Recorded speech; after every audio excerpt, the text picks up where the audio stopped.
Hey, I'm Ted Santos, and I am your host of Straight Talk, and we are that talk show that is made for men by men.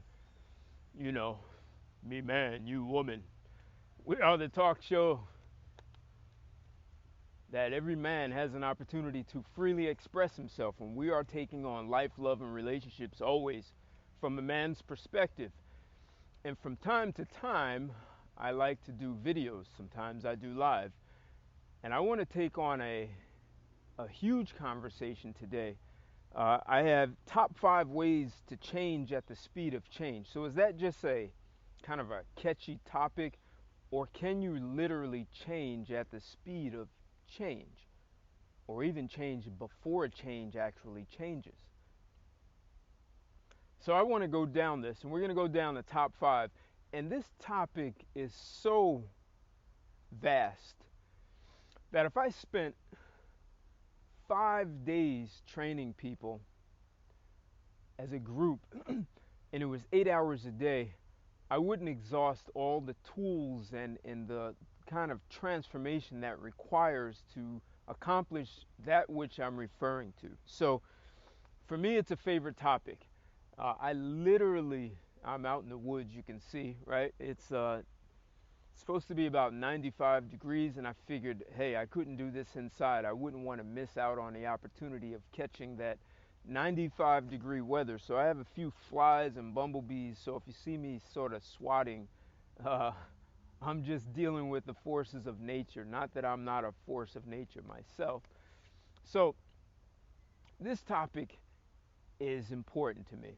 I literally started researching human behavior when I was 9 years old. And a lot of people say, oh, you're lying. There's no way you could have done that. But you know, when I found out that Mozart he wrote his first musical composition at age 5, I actually felt slow. Like, hell, if he's writing music at 5 and I just started researching at 9, like formally reading up and understanding human behavior, I'm a little slow. So not only did I research, I validated my research by, after reading things, I would interview adult women, like my mother's friends, my aunt's friends, and that was a way for me to validate. And it was interesting because they would think, I'm 9, 10, 12, 14, and I'm asking them like real man questions to see if what I researched was real. And they thought it was cute, and they tell my mother and my aunts, did you hear what he asked me? They thought it was cute. No one really understood where I was coming from, how I was coming up with this stuff. So you could say I literally dedicated my life to understanding human behavior, and then I wanted to understand what were the drivers of change or transformation. So I went into leadership, management. I ran companies. I was a chief operating officer, and I ran a number of companies where I literally transformed corporate culture and was able to get the company to do things that it normally wouldn't do. Not even our competitors had figured out. So it gave us a real advantage, whether it was how the operations team managed conflict or dealt with one another, even the clients. Enormous advantage in problem solving when you start transforming people, especially when you hear what I'm going to talk about, and I'll provide you with some tools also. But currently, you could say I'm in the business of producing miracles. So CEOs hire me when they are looking to make some sort of quantum leap in growth, revenue growth. Like, how do you make a quantum leap without destroying the integrity of what your organization does? So I work with CEOs in creating disruptive strategies and then transforming corporate culture to support those disruptive strategies. And those strategies are often penetrating untapped markets. So how do you penetrate an untapped market with a corporation, with people who may easily sabotage this new strategy because it doesn't make sense, or we've never done this before. So that requires transforming culture. So the whole idea of transforming culture and working with individuals, I've even worked with guys who were never a president or CEO, wanted to be one, didn't know how to get there.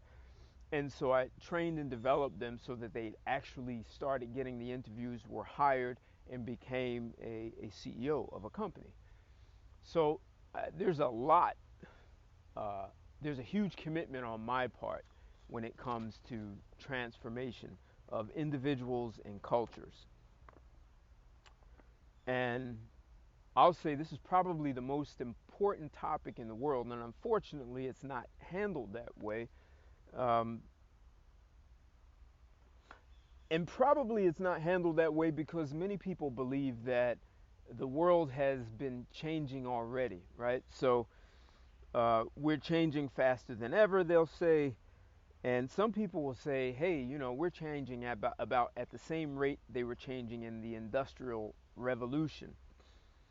So I'm going to ask you to think about it, right? So go back, late 1800s, you had guys like Tesla talking about cell phone technology, right? That was ridiculous. They barely had a working telephone, right, back then. And in fact, people thought telephone was a waste of time. So think about it, late 1800s to about the 1950s. People went from burning kerosene to have light inside their house. They rode on a horse and buggy, uh, and that was our world, right? And then in a very short time period, what did you get? Electricity in the home. You're driving cars. You're watching airplanes fly in the sky, uh, and and then you have radio and then television. Like this is in such a short time period. Like we can't really imagine the kind of transformation, almost from going like in the dark ages to poof, we have light. Like you have a mini sun in your house 24/7 on call with the flip of a switch. You have a car that can go faster than a horse and doesn't get tired technically. You keep maintenance. And then you have airplanes, and interesting. An aeronautics engineer by the name of Robert Goddard, in the 1920s, Goddard was saying one day man will fly to the moon. And what did the New York Times write? They wrote an article insulting him, saying that he was kind of an imbecile. He wasn't intelligent. The New York Times said there's no way that man will ever fly to the moon. I mean, that's the 1920s. You figure what, 1906, the Wright brothers create flying, and now here's this guy talking about flying to the moon. It sounded ridiculous. And then in 1969, they had to write a letter, another article apologizing to him. So in New York Times is, one of the most credible sources, media sources in the world. And they thought it was ridiculous. So, that gives you sort of an insight into what it's like when you start talking about transformation, like what you really have to deal with. The New York Times, you could say, represents our mainstream mindset. So when guys like Tesla, Goddard, Thomas Edison are looking to innovate new things, it usually seems ridiculous to the masses. And just by the way, I know what it's like to live in an environment with no electricity or running water. I lived with Mayan Indians in the jungle of Belize. No electricity, no running water, the floor made of dirt. I mean, it looked like this when I woke up, except, a real jungle. So, uh, and I think shortly after I left that area, they did get electricity, but, that's a huge change in life. So part of what I'm getting at is think like this, right? We claim that as a society we've changed because all these technological things around us have changed. Well, what really has never changed is the human being. So all these external things around us, cars, electricity, internet, cell phones, hell, I'm recording on this little portable device out in the middle of nowhere, right? All this stuff around us has changed. Except the human being itself, if we go back 2,000 years, is dealing basically with the same human paradigm that we have today. We still have war, rape, theft, uh, murder, child abuse, domestic violence, all these things existed 2,000 years ago. And here we are in the same human condition that we were in 2,000 years ago. So did human beings really transform? Or do we just say that by looking at all the stuff around us when really we're kind of like no different than the woods? Like the woods, nature still looks the same as it did uh, thousands, hundreds of years ago. We go back maybe thousands of years ago. So we are still like nature. But the biggest problem is the things that we do, prostitution, war, we believe that this is part of the human paradigm and it's just who we are. And it's like this human curse that we can never get out of. Is that actually correct? No one ever questions that. And we just believe that this is the way it is. And people say it is what it is and there's nothing we can do about it. So we believe we've transformed because the things around us are more convenient, right? They're more modern. They function better. But think about it like this. If you go get a cannibal and educate them to have a PhD, then what you have is a cannibal with a PhD. That sounds extreme, right? Well, you have people with PhDs today who believe putting people in prison is a solution. People believe divorce is a solution to a marriage for which you don't know how to make work. You just don't know how to make the marriage work, and you believe divorce is a solution. One day they're going to look back at us today and say we were barbaric, just like we look at the Holy Inquisition that literally burned women at the stake, and we say that's barbaric. We don't do that any longer. Yet we think we are the civilized ones, when in actuality, we may be completely butchering the human paradigm by saying this is, by making excuses and justifying and saying this is all we had. That's like, this is all we got. This is what we have. What can I do about it? And then we say, well, the future belongs to the youth and they'll do it. In hell, the youth is just going to carry on with what they learned from you. So when I'm talking about these 5 things that you can do to change at the speed of change, you kind of have to look at that as sort of a backdrop, right? That's kind of what we've been given. So as a society, so let me say this, right? So part of the reason I say we haven't transformed is because we pass on triggers down generations, right? So things that may have triggered your great grandparents trigger you. And you may say, well, that's ridiculous. I'm different. I'm more advanced than my great grandparents, right? So think of what you call a racial slur. Someone called, at the time your grandparents were, young and in their prime, and someone called them a racial slur, they would be triggered and be upset. They might even kill the person or beat them or feel diminished. And here you are, their great grandson or daughter, and you're triggered by the same exact word. Where's the transformation? And there are some triggers that make you feel happy, right? So as a man, you can give a woman flowers, roses, diamonds. You can buy her a car, a house. And your grandmother may have been triggered to feel happy that, hey, my husband loves me. He bought me flowers, diamonds, these things. And your woman is going to be triggered by the same thing. So where is the transformation? You might say that's unfair. Well, I heard an interesting story. A husband and wife were in the kitchen. The wife is cooking a ham. She cuts both ends of the ham and puts it in a tray, puts it in the oven. The husband asks, honey, why'd you cut both ends of the ham? She says, I don't know. That's what my mother did. He said, well, why did your mother do it? I don't know. So she calls mom. Mom, why did you cut both ends of the ham? I don't know. That's what my mother did. Well, let's call grandma and ask her why. They call grandma, and grandma says, the reason I used to cut both ends of the ham is it was during the Depression. I couldn't afford to buy a bigger pan to cook the ham in, so I would cut both ends so that would reduce the size and it would fit into the pan. And so her daughter carried that on, and her granddaughter carried on the same tradition without even understanding why. And this is how we have this human paradigm.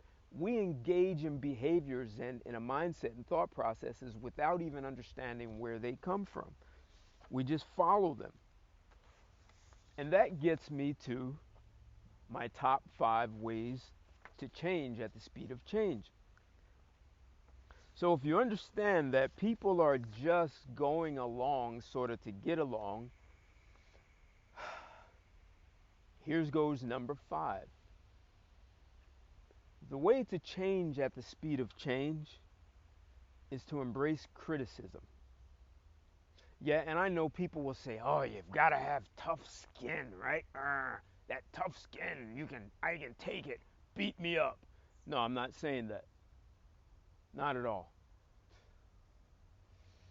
So I'm saying embrace criticism, not to be a martyr, right? Transformation requires a social risk.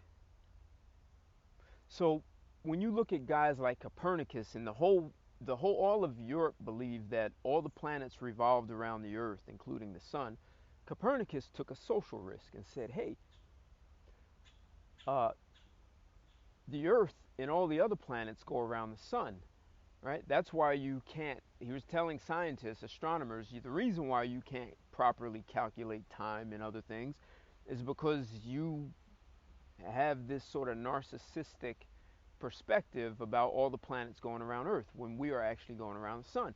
And let me show you these calculations. And what did the church do? They said heresy. They executed him for saying that. 40 years after he was executed, Galileo was born, and Galileo said the same thing, and it took a while. But both Copernicus and Galileo took a social risk. So you could say Copernicus was sort of a martyr, right? He was executed. Galileo was not. He created this breakthrough in our society and our ability to calculate the motions of the celestial bodies. So it's a social risk. Steve Jobs in 1983 introduced what we now call the iPad. It failed. Social risk, right? He actually was demoted from CEO because of the social risk, and later came back uh, and it was correct. So we can go down the Wright brothers. We can go down the list of names: Tesla, Thomas Edison. They ridiculed the Wright brothers for, these guys, their business was making bicycles, and here they are working on uh, laws of aerodynamics, flight. People told them to keep their day job and go back to making bikes. So there's a social risk that most people don't want to take, and having a mindset. So it's not about having tough skin. It's actually being able to understand triggers. So when I went back and said, you inherited the same triggers of your great grandparents, and it just gets passed down cycles, you're the one who can disrupt that cycle. And if you think about it, there are things and ways of being that you display and you have no idea why, just like the woman who cut both sides of the ham, right? So you inherit a way of thinking, right? And it's your identity. And you swear that this is who I am, and this is the way I am, and this is my identity. Yet, you don't really realize it was all put together by the environment you were born into. So you're a product of your environment. And in other words, you have nothing to do with what you think, say, or do. Some of you may be insulted. Some of you may refute that. So I'm asserting that your environment has created everything that you are. The fact that you understand English. Se eu quero falar contigo em outro idioma, se você não pode falar português, você não pode entender-me. Right? So you don't speak Portuguese, you won't understand me. Ou te empregar na paz, na comida. That's Russian, right? Tashi delek, kosude ome, that's Tibetan. So your environment, if it didn't give you those languages, it's not part of who you are. You only have the identity your environment gave you, right? So it's almost like your environment is this menu, a Chinese menu, and you can only pick what's on there. When you start becoming innovative, you take a social risk because you start to introduce things that people haven't thought of, right? And so people are easily discouraged by that. So this is why embracing criticism. Uh, what's his? There's an interesting quote by Jeff Bezos, and you know him to be the CEO of Amazon.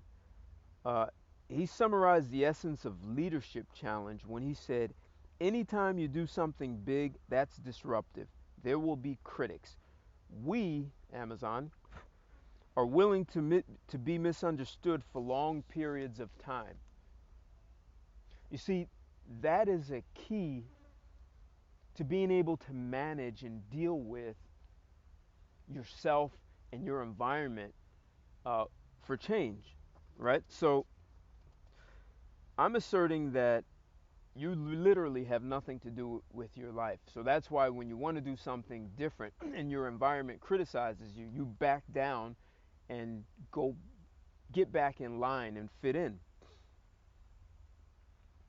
So I'm saying you literally, one of the things that you want to do, and I'll give you a tool here, you want to learn to listen to what I call as a radio station, right? So you speak English.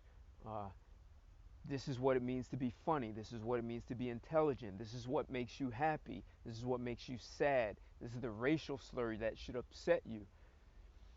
All those things play on like this radio station, and it's almost like a stimulus response. Someone pushes that button and you become happy or sad, or you don't know what to be, right? Because it's not in the station. So that's not knowing what to do or be is part of the station also. You literally have to reverse engineer how you got, how you were able, how your identity was formed over time in its layers, and like stripping it down like stripping an onion in layers. So when you reverse engineer and unlearn, it makes it easier for you to not be affected by criticism because you understand that people are a product of their environment. They can only say and respond to things according to what they were told to do. And so when you know that you have this radio station playing and you can't even turn it off, right? So when you say, when you wake up and say, oh my God, it's Monday, or you say, thank God it's Friday, that's just the radio station. You didn't make up any of those things. The things that get you upset or happy, you didn't make them up. Yet it seems like you're stuck with them. Well, once you can address them as just conversations you inherited from your environment, you start to have power over them. And so there are many tools that you can have that allows you to have the kind of power that you need over these radio, the station or the conversations on the radio stations that constantly play. So um, so embrace criticism. The second thing is hire a coach, right? So there are lots of people that can mentor you, uh, and that is extremely helpful, having a mentor. Hiring a coach, even if you have to hire a coach as a group, so a group of your buddies, 5, 10, a group of you get together and you approach a coach and say, hey, we want to hire you. We're looking for a breakthrough. We want to get outside of what our environment taught us to be or think, the mindset we were given. And hiring a coach is a person that can support you on taking you through the journey and, embracing criticism, um, and being able to see yourself from a perspective that your environment could have never given you. So number 5 is embrace criticism. Number 4 is hire a coach. Number 3 is, and a coach does that, can really help you with this, is get clear on your intention, right? So intention is not only the things that you want to accomplish over the next year, 5 years, it also is an intention about who you want to be in the world, right? So who you're being, if if you want it to be something what is considered negative, if you want it to be a lazy, no good, no ambition, if you inspire to be that, that way of being in the world will shape your actions or your lack of actions. It will shape your ability to handle criticism, right? Because you would already feel bad about yourself. So if you want to be a, a leader, if you want to be a scientist, what are the things that you need to do to prepare to be that intention, right? So a coach trains you, and they would primarily focus on mindset so that when you take on your intention, your old mindset doesn't derail you and take you down the path that you normally would go, that your environment would go. So, if you look at the Wright brothers, uh, flying was an impossibility according to their environment, and with a few failures, well, they had enough proof to say, hey, this is a waste of time. No, they had a mindset that allowed them to look for what was missing. I know a lot of you think, oh, it's just perseverance. But when you get clear on your intention, it's not so much about perseverance as it is, here's where I am, here's where I want to be, and that gap, I need to bridge that gap. So there's something missing at every step of the way. You want to be a musician, you want to be a bodybuilder, you want to drag, drag car racing, right? So, I had a high school buddy, he and his father literally built a drag car. That sucker was running like 7-second quarter miles. You want to be a bodybuilder. Anything that you have an intention, what are the appropriate actions that are required to support you being that person? And you notice I didn't mention anything about losing weight, right? So it's not about losing weight.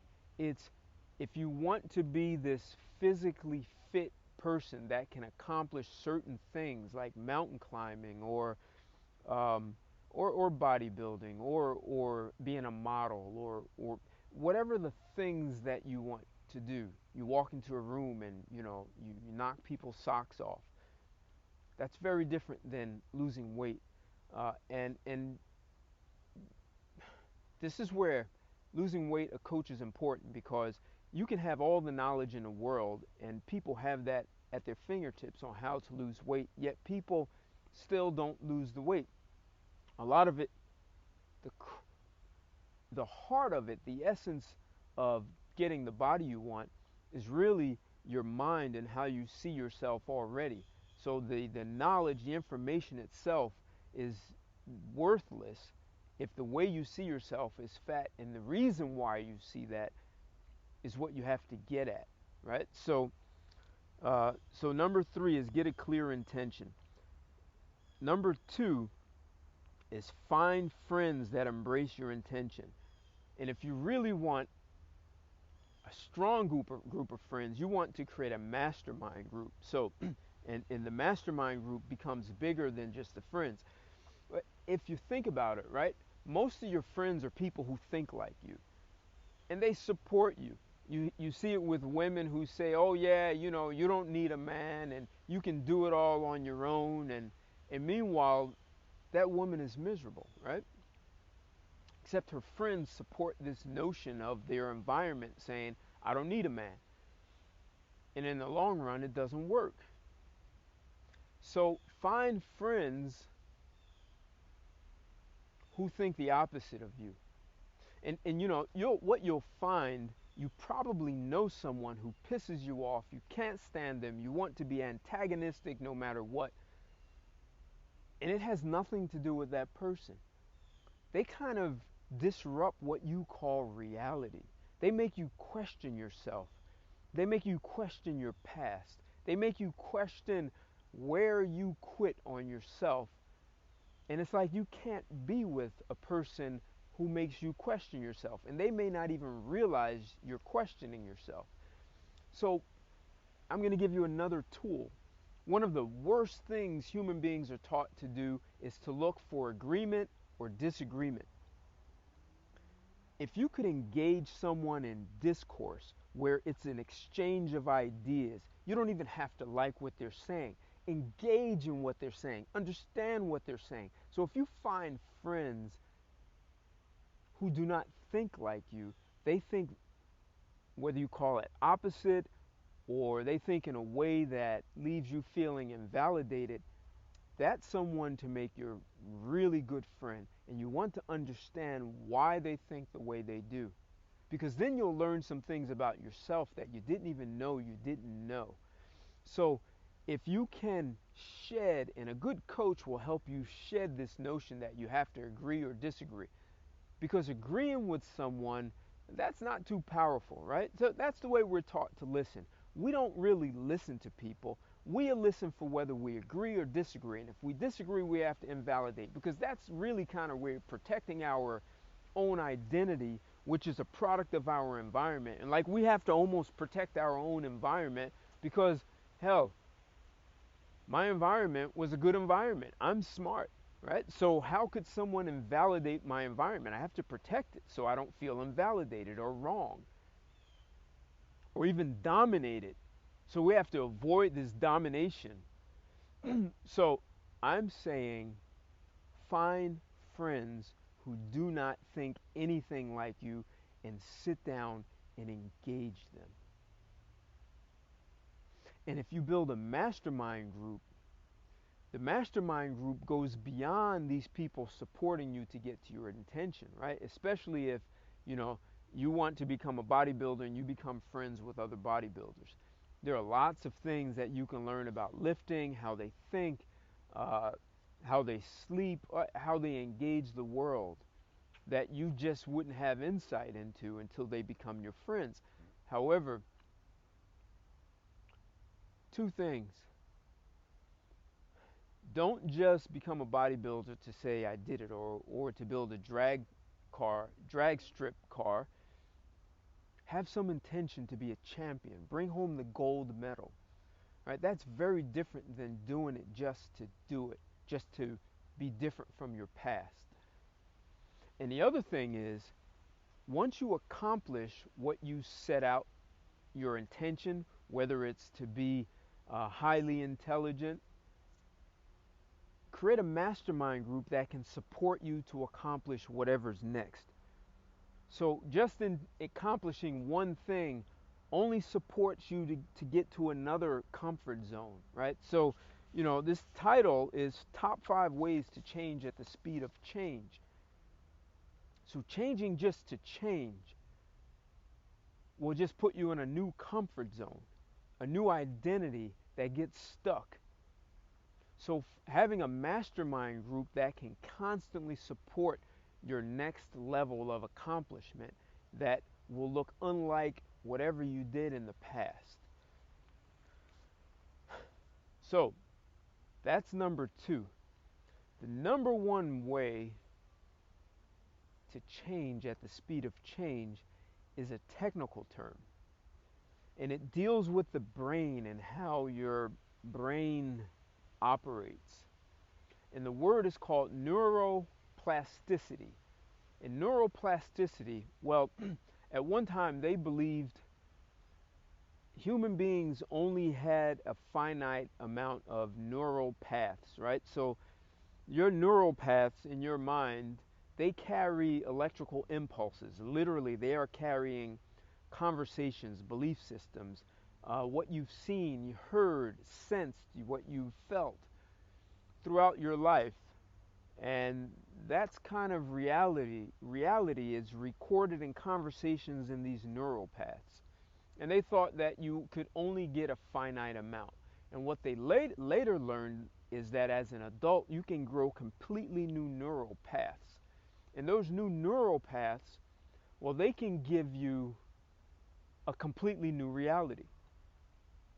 So imagine when the New York Times wrote an article saying Robert Goddard was stupid for saying man could fly to the moon.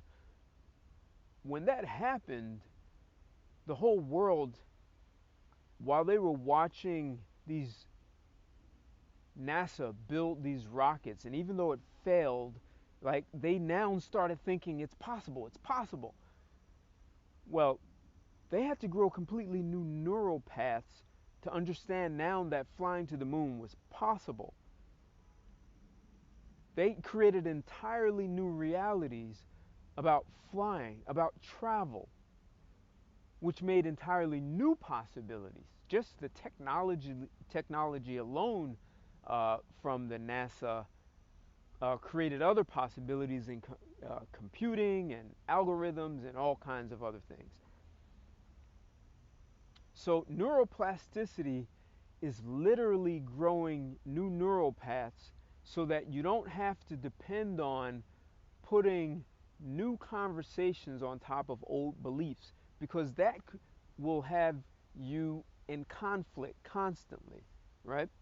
So if you believe that I want I want to have a nice body, but your old neural path says, well, you're fat and lazy and no one's going to love you, and all these conversations, and then you try to have positive thinking and try to outthink the negative thinking, you're just constantly in conflict.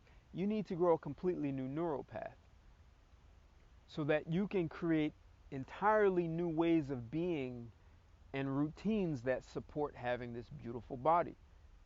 And then you have to unlearn the old neural paths and how you got there, right? So neuroplasticity, how can you intentionally engage in growing new neural paths and have yourself and your life be so powerful that you can change at the speed of change?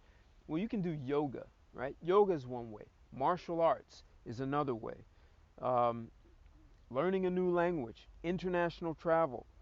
If you know nothing about wine tasting, that's a completely new aspect of life you can learn about. Art, learning about art, astronomy, science, mathematics.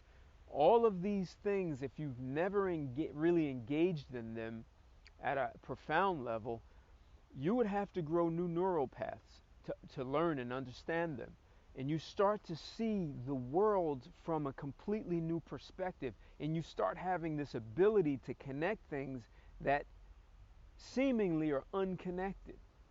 And you start becoming someone that is kind of unrecognizable. So, if you start engaging in these things, running, going into a marathon, that could be an intent, an intention, be a marathon runner, right? The training you have to do, the diet, the new neural paths you have to grow to be a high performing marathon runner is very different than your old way of thinking and being, the way you were being in the world. So neuroplasticity, once you start that kind of transformation, you see it's possible to do it again.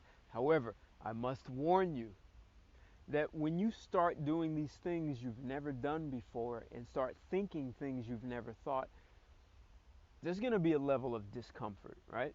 It may feel like a headache, I can't do this, and that's your old way, your old neural path sort of fighting for its survival, right? They feel a threat of a new neural path coming into existence, like your radio station is hearing some possibility that that radio station is going to lose its power and validity over you. And it wants to stay around and survive. So you'll have to deal with that. And so that's where having a coach, a mentor could help.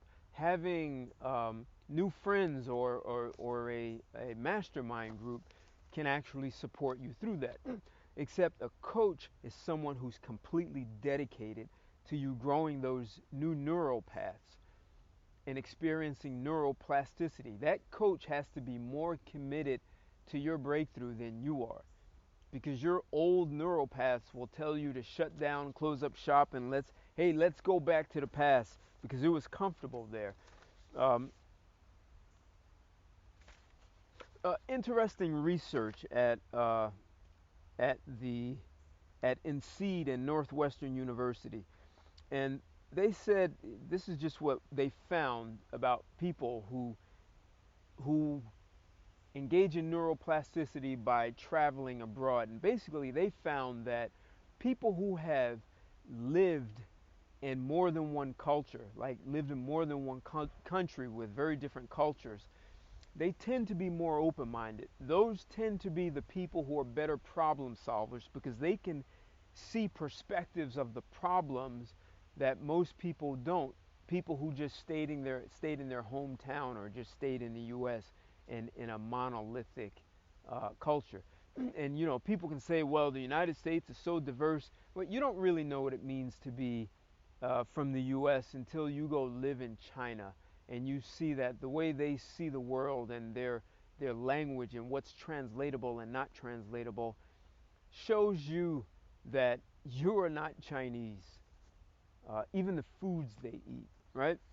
So I'm saying that if you engage in these 5 things, embrace criticism, hire a coach, get a clear intention, not only for an activity and an outcome, a clear intention on who you want to be, how you want to show up in this world. Find new friends that embrace that new intention and a mastermind group that can get you to several next levels. And you know what? You may have to change members of your mastermind group. And as a side, if you're going to be in a relationship, your woman needs to be one of your members of your mastermind group. If she's not really qualified to be with you. She's just for fun. And neuroplasticity. You want to engage in activities, movements that you've never done before, that forces your brain, that causes your brain to move in ways and see in ways. Except the coach really, the intent of a coach is to cause you to grow those new neural paths so that you can be more powerful and you can have more perspectives about life. And a couple of things happen, right?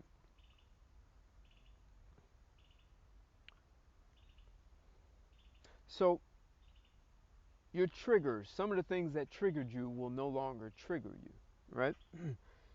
They won't have the same effect, right? So you actually become that one to break what you call, some people call it generational curse.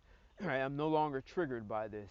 You start a new lineage, a breakthrough.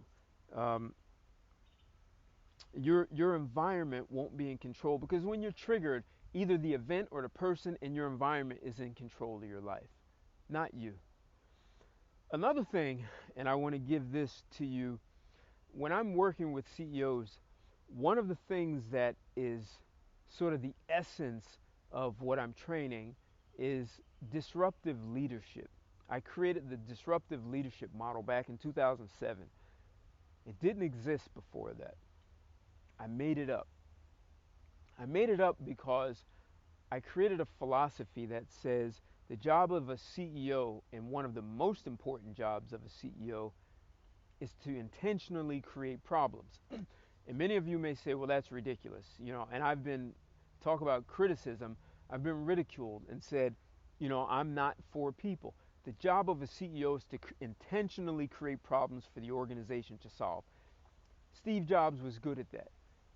This iPod thing that we had, the organization had to solve the problem and make it functional, right? And then they had to turn that iPod into a cell phone.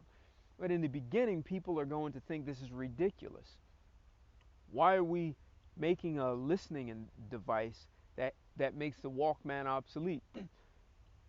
That becomes a breakthrough. That was their quantum leap, and it gave them access to a completely new target market, right? So for the first time, Apple had products that they could sell to a 13-year-old. An iPod for $125, a 13-year-old could buy with their allowance. Before that, it may have been hard for them to buy a $2,000 computer.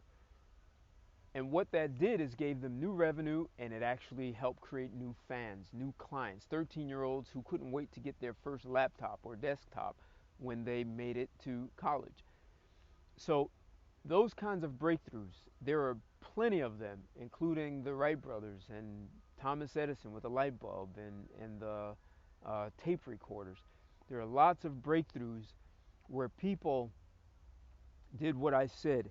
They started here, they wanted to get here, and there was something missing.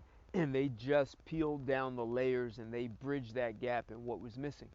So when you understand that as a leader, your job is to intentionally create problems, you can now navigate people through the imminent breakdowns, disruptions, chaos. And what happens when you can navigate people? You have to first be able to navigate yourself through that, not being triggered, right? Um, not falling apart because of criticism. One of the things that happens, in addition to working through what you call obstacles, right, bridging that gap, is when problems come out of nowhere, the economy, the competitors, uh, criticism, you now have a mindset that is not affected by what the environment tells you you have to be affected by. You actually begin to think for yourself. So when a problem comes from the outside, instead of being triggered and it's like you have to fight it, or you don't know what to do, you freeze, or you run from it. You take off. You now have a way of seeing the world that allows you to engage problems, like the University of Northwestern and INSEAD found that people who've been exposed to different cultures, they experience neuroplasticity. And that helps them grow new neural paths, which allow them to, that means those new neural paths are storing conversations that allow them to see things that most people don't see, who haven't had the kind of neuroplasticity exercises, right? So you become, and it's hard for me to say you just become immune to triggers and being affected by problems. You become affected a lot less. Is it possible to get down to zero triggers? I think so. I think so, because when you understand that this person said X and that's what they said, in most cases it's a projection or they're attempting to push a button, except their interpretation of you has nothing to do with you. So people are allowed to think and say what they want. So imagine an entire society. Imagine if we transform society. Not talking about changes. Imagine if our entire society engaged around the world, engaged in neuroplasticity. And instead of disagreeing, you could actually listen to what another human being is saying to you. Instead of waiting for when you agree or disagree, trying to invalidate the person or avoid being dominated.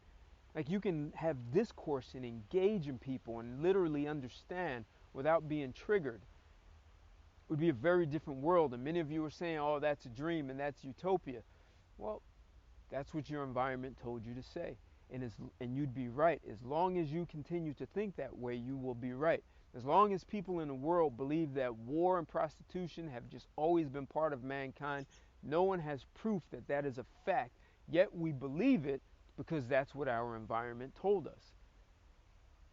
So when you can manage things that occur in life and see it as something occurred and you want to understand it, or you see it has no relevance to you, you can go on with your life and actually accomplish the things that you want.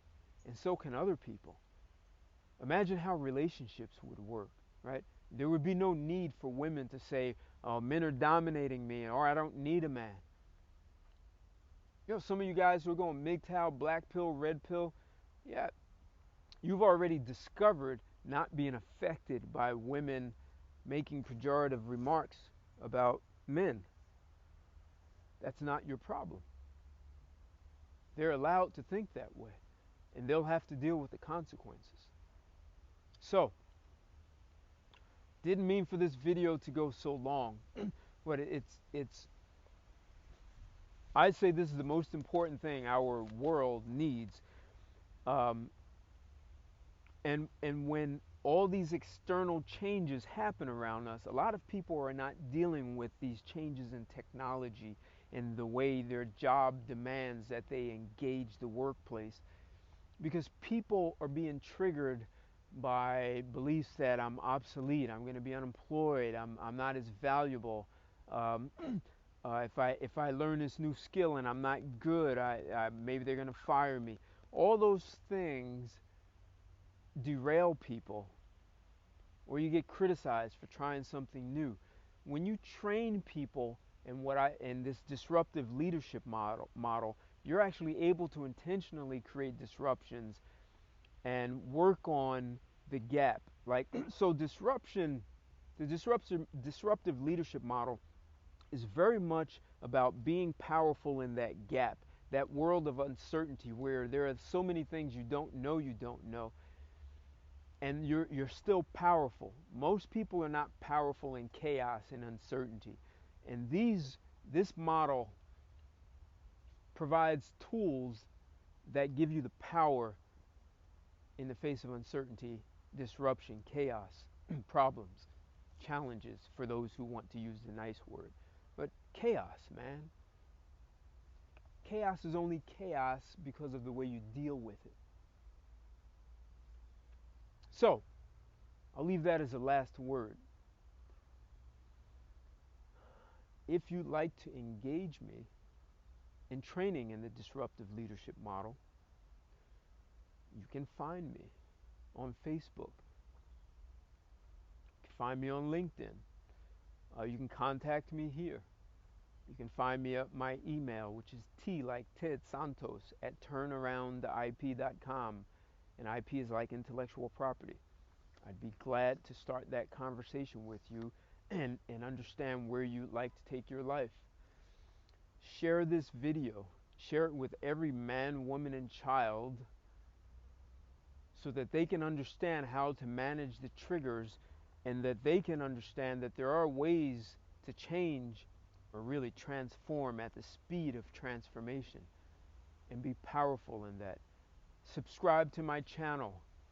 Share the video, like. I love hearing your comments on this. If you have some comments, some things that you've done to transform your life and experience neuroplasticity, I'd love to hear those comments. If you think I missed something in those top 5, I'd like to hear what you think. If you're not in my group, Straight Talk on Facebook, connect with me and I'll get you in there, and you'll be part of a incredible group of people who talk about relationships, both men and women. And until then, I say thank you for listening, and I'll talk to you soon.